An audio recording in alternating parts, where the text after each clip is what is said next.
સુરત સીઆઈડીએ 90 સરકારી કામોમાં 9 કરોડનું કૌભાંડ ઝડપ્યું છે। નવસારી સહિત અનેક ગામોમાં પાણી પુરવઠાનું કૌભાંડ ઝડપાયું છે। સરકારી અધિકારીઓ અને કોન્ટ્રાક્ટરે ઉચાપત કરી 5 સરકારી અધિકારીઓ સહિત 10 લોકોની ધરપકડ કરી છે।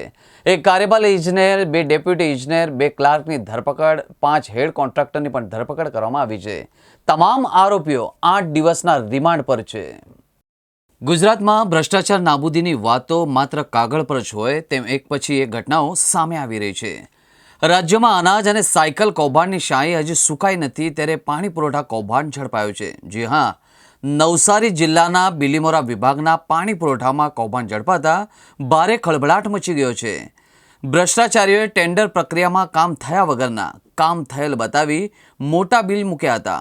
આ કૌભાંડમાં 5 કરોડ 48 લાખનું કૌભાંડ આચર્યું હોવાનું સામે આવ્યું છે, જેના કારણે 14 આરોપી વિરુદ્ધ ફરિયાદ નોંધાઈ છે। કાર્યપાલક ઇજનેર દ્વારા ફરિયાદ નોંધાઈ આરોપીમાં પણ 5 કોન્ટ્રાક્ટર અને 3 મહિલા સહિત 10ની ધરપકડ કરવામાં આવી છે।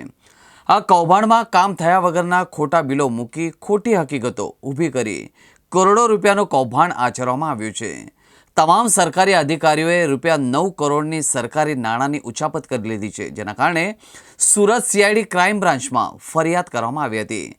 સુરત સીઆઈડી ક્રાઇમ બ્રાન્ચમાં પાણી પુરવઠાના અધિકારીઓ સહિત કુલ 14 આરોપીઓ વિરુદ્ધ ફરિયાદ નોંધાઈ હતી, જેમાં 5 કોન્ટ્રાક્ટર અને 5 સરકારી અધિકારી મળી 14માંથી 10ની ધરપકડ કરવામાં આવી છે।